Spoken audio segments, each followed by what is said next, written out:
O sea, imaginemos este escenario por un segundo. Uno abre las noticias hoy y ve que a nivel país se está celebrando un desembolso internacional de $1.000 millones, con unas proyecciones espectaculares a futuro. Claro, suena que somos potencia. Tal cual. Pero después uno apaga el teléfono, sale a la calle para arrancar la rutina y se encuentra con una sensación térmica que literal te congela los huesos. Y además, ves que tu ruta de todos los días está colapsada. Y no por un accidente, digamos. Exacto. No es un choque. Es una fila interminable de personas desde la madrugada tratando de cobrar una asignación o haciendo cola en un operativo de salud público. Porque, a ver, el sueldo a esta altura del mes ya no existe. Totalmente. Hoy viernes 22 de mayo de 2026, en este análisis a fondo de Panorama de Noticias, vamos a intentar entender cómo conviven estas dos Argentinas en simultáneo. Y la verdad, la calle hoy exige muchísima paciencia. Muchísima. Y fíjate que esto no es solo una metáfora, ¿eh? Es una condición meteorológica concreta que está marcando el humor en Misiones. Para entender por qué hace tanto frío hoy, hay que mirar el mapa regional. ¿Qué está pasando con el clima exactamente? Bueno, tenemos un sistema de baja presión bastante profundo que está interactuando con una masa de aire muy húmedo que ingresa desde Brasil. Esa fricción es la que nos deja este cielo gris y temperaturas que, a ver, en Montecarlo o San Javier, apenas van a rozar los 17 grados de máxima. Que ya es fresco de por sí. Sí, pero el verdadero golpe está en las mínimas. En Apóstoles, los termómetros marcan entre 4 y 6 grados, pero la sensación térmica, que es lo que uno realmente siente, está clavada en 2 grados. Y a eso súmale lluvias leves al norte provincial después del mediodía. Y claro, con 2 grados de térmica, la logística de la gente se complica. Mirando el reporte de DataVía de esta mañana, tenés el acceso oeste, Itaembé-Guazú y la avenida 40 totalmente cargados. Todo colapsado, sí. A eso le sumamos las demoras por obras en la Ruta Nacional 105 y los camiones pesados sobre la 14. El termómetro marca frío, pero el nivel de tránsito te dice que la urgencia económica no entiende de clima. ¿Cómo hace la comunidad para articular esta necesidad de salir con un clima tan hostil? Es que el verdadero reloj de la provincia no lo marca el clima, lo marca el calendario de pagos. Hoy es un día neurálgico, digamos, para la asistencia estatal. Por cronograma de ANSES, hoy cobran los jubilados que superan la mínima, documentos terminados en 0 y 1. Y las asignaciones también, ¿no? Exacto. Se pagan la AUH y el SUAF para terminación en 9. Y en simultáneo tenés el operativo territorial de salud desde las 9 de la mañana en la Chacra 246, allá en Avenidas Vivanco y calle 98 en Posadas. Pero a ver, me quiero detener acá. Toda esta aglomeración en los bancos, en los centros de salud a primera hora y con este frío, no es gente paseando. No, para nada. Es la logística pura de la supervivencia. Cuando el bolsillo aprieta, estos operativos o el cobro de ANSES pasan a ser el único colchón frente a la pobreza. Claro, es una carrera contrarreloj de las familias. Esa fila bajo la llovizna capaz representa el plato de comida del fin de semana. Tal cual.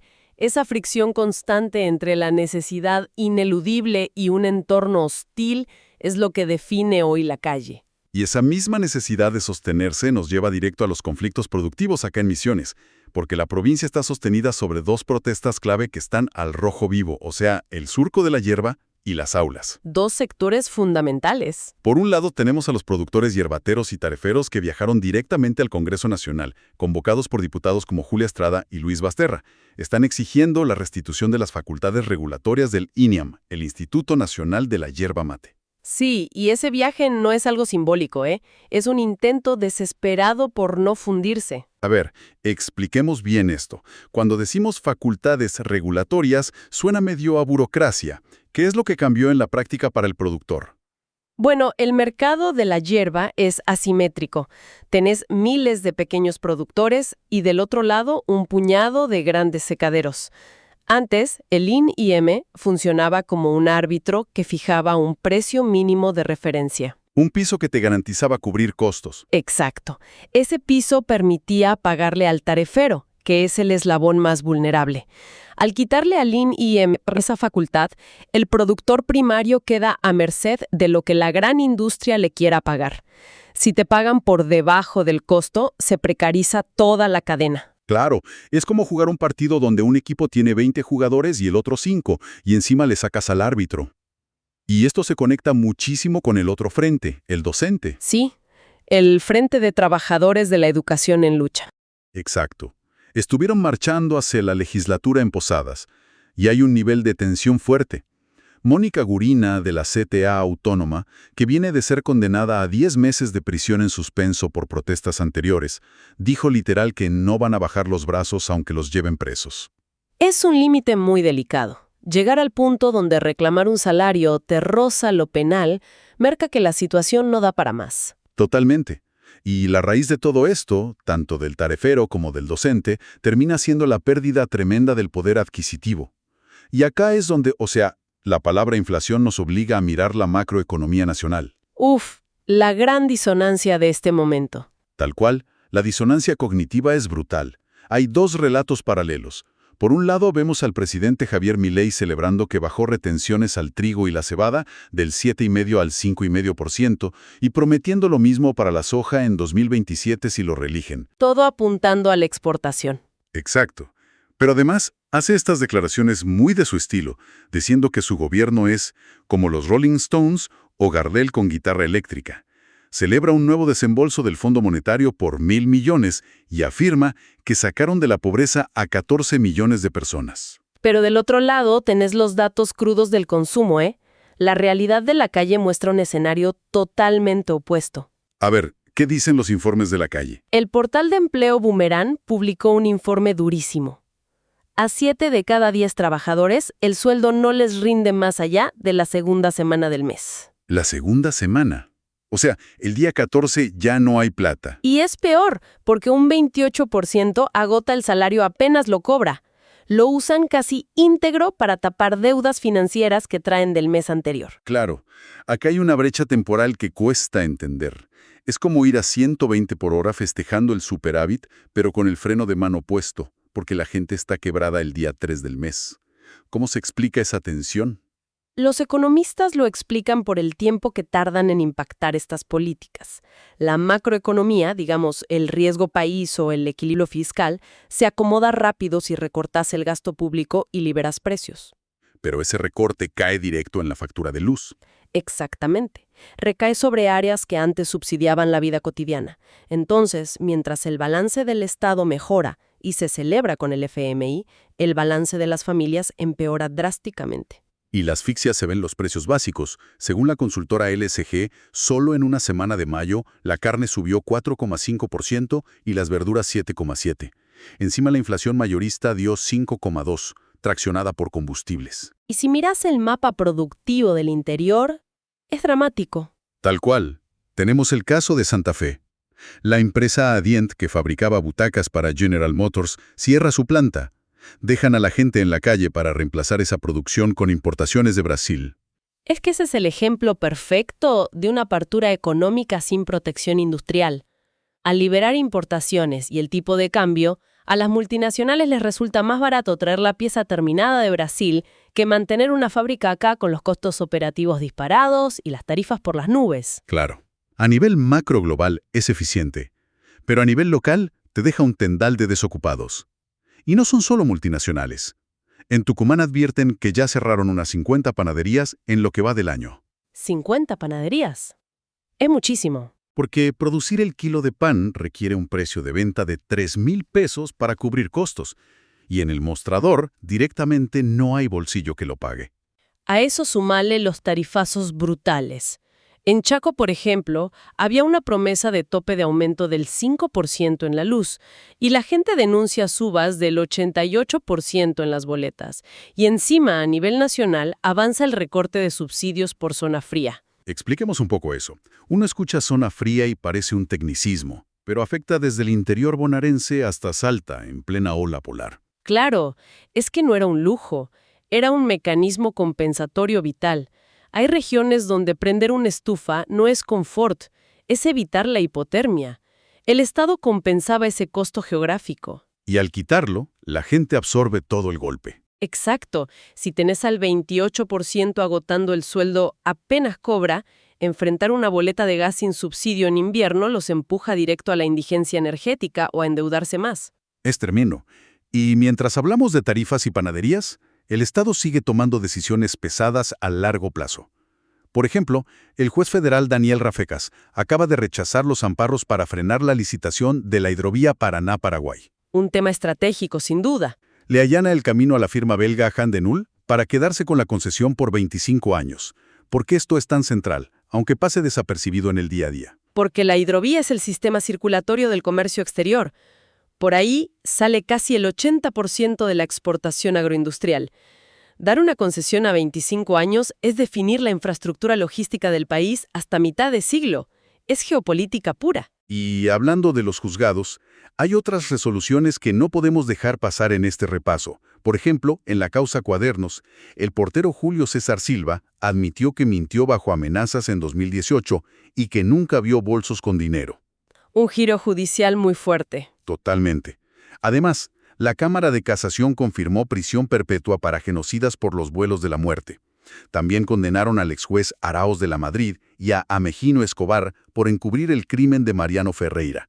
Y en Chubut detuvieron a Carlos Rinaldi, de Migraciones, por presunto financiamiento irregular a La Libertad Avanza. Fíjate cómo el andamiaje institucional sigue procesando el pasado y la corrupción de turno a su propio ritmo. Pero cruzando todo esto, la pregunta sociológica es: ¿cuánto aguanta la cohesión de una sociedad tensionada entre la euforia oficial y el cierre de comercios? Exacto. Y te digo que con toda esta presión, la cabeza necesita un respiro urgente. Y no es casual que el refugio siga siendo el deporte, ¿no? Es fundamental. Es una válvula de escape. Hoy tenemos una expectativa enorme acá en Misiones por la Liga Federal de Básquet. Juegan Capri contra San Lorenzo de Montecaseros a las 21:30. Y a nivel nacional, Copa Argentina. Unión enfrenta a Independiente a las 20 por Taik Sports. Partidazo. Y este fin de semana viene cargado. El domingo en Córdoba, la final del torneo Apertura entre River y Belgrano. Un River que llega medio golpeado, ¿no? Sí, con dudas importantes. Moreno, Montiel y Driussi están entre algodones. Y en el plano internacional tuvimos una semana mixta. Por Libertadores, Independiente Rivadavia se acomodó bárbaro ganándole 4-2 a La Guaira allí en Venezuela. Pero Racing empató 2-2 con Caracas de local y quedó eliminado de la Sudamericana. Siempre me pregunto lo mismo cuando leo estas noticias deportivas. En momentos de tanta asfixia económica, ¿por qué un partido un viernes a la noche se vuelve casi de primera necesidad emocional? Bueno, porque cuando la economía y la política son un caos impredecible, el deporte te da certezas. Entras a ver un partido y sabes que las reglas no van a cambiar a la mitad. Claro, sabes cuánto dura, sabes quién gana y quién pierde. Exacto. Es un espacio de pertenencia donde por un par de horas la boleta de luz o la inflación quedan en pausa. Evita que la estructura social colapse por estrés puro. Una pausa mental recontra necesaria. Especialmente si miramos también para afuera, porque el vecindario continental está bastante agitado. Tenemos, por un lado, una crisis diplomática entre Bolivia y Colombia, con expulsión mutua de embajadores. Un nivel de tensión altísimo en la región andina. Sí. Y el presidente de Bolivia, Rodrigo Paz, está acorralado por las marchas de la Central Obrera y los campesinos, tanto que tuvo que cambiar a su ministro de Trabajo, asumiendo Williams Vascopé para ver si descomprime la calle. Y mientras pasa eso en el sur, Estados Unidos sigue jugando sus fichas tradicionales. Marco Rubio ofreció 100 millones en ayuda a Cuba, pero excluyendo totalmente a Gaesa. Gaesa es el conglomerado militar, digamos. Exacto. Las Fuerzas Armadas controlan desde hoteles hasta supermercados allá. Excluirlos es intentar asfixiar a la cúpula. Y súmale que Rubio amenazó a Raúl Castro con juzgarlo en Estados Unidos por un derribo de avionetas del año 96. Todo un mensaje político. Ahora cruzando a nuestro principal socio comercial, Brasil. El presidente Lula da Silva saca una regulación pionera contra la violencia digital. Obliga a las plataformas a eliminar contenido íntimo no consentido en un máximo de 2 horas tras una orden judicial. Es una medida muy de vanguardia. Y a la vez, en Ecuador, Daniel Noboa sale a defenderse públicamente de las críticas. Ahora uno se pone en el lugar de la audiencia y dice, ok, interesante Bolivia, Brasil o Ecuador, pero ¿qué me cambia a mí acá en Misiones? Cambia todo. Misiones no es un simple espectador, es una arteria incrustada entre estos vecinos. Cuando Bolivia entra en paro, la logística regional se frena. La cadena de suministro busca rutas alternativas y eso termina en el embotellamiento de camiones que veíamos hoy en la Ruta 14. O sea que el conflicto andino te genera tránsito acá. Exactamente. Y con lo de Brasil y las plataformas, pensá que Internet no tiene fronteras. Si nuestro principal socio comercial le exige a las tecnológicas eliminar contenido en 2 horas, eso establece un estándar jurídico que inevitablemente derrama en cómo se regulan las redes acá y en el comercio fronterizo. Es increíble cómo todo se conecta, ¿eh? Arrancamos hablando del frío de 2 grados, pasamos por la fila de ANSES, analizamos la pérdida de facultades del ININ para el yerbatero y cómo esa desprotección refleja una inflación que te licúa el sueldo. Todo es parte de la misma dinámica. Vimos la enorme distancia entre la macroeconomía que festeja con el fondo y la microeconomía de las 50 panaderías cerradas en Tucumán. Entendimos el rol del deporte como válvula de escape y cómo una ley en Brasil o un paro en Bolivia nos golpean la puerta en Misiones. Si hay algo que sintetiza todo esto, es la resiliencia obligada. Ante estas decisiones geopolíticas o macroeconómicas enormes, el ciudadano de a pie no tiene el control. No maneja las palancas, claro. Exacto. Pero es ese mismo trabajador, al que el sueldo se le evapora el día 14, el que madruga bajo la llovizna para sostener a su familia y, en definitiva, sostiene la estructura de todo el país. Esa adaptación constante es el verdadero motor social. Esa es la imagen perfecta para el cierre. Porque frente a esos discursos que a veces suenan con tanto orgullo desde lo político o lo macroeconómico, uno no puede evitar pensar en una frase de François de La Rochefoucauld, que decía: el orgullo que tanta envidia nos inspira, a menudo nos sirve también para moderarla. Una gran reflexión para analizar quién está realmente desconectado de la realidad. Tal cual. La próxima vez que veamos esa fila en el banco a las 6 de la mañana, queda preguntarse si estamos viendo un país en crisis o el verdadero motor de una economía que se niega a frenar a pesar de todo. Así es. Gracias por acompañarnos en este análisis. Para más información, visiten ahoramisiones.com.ar.